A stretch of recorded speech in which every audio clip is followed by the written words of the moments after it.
Mahal, tiis-tiis muna tayo sa ngayon. Sa ulam nating asin.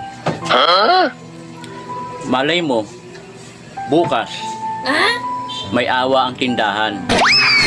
Pautangin tayo ng toyo. Yay!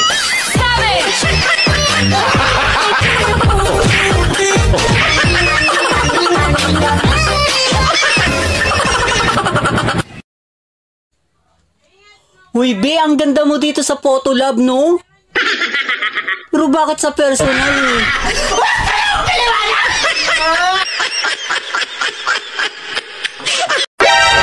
Nag-message ako kay crush. Sabi ko, I love you. Nag-seen lang siya.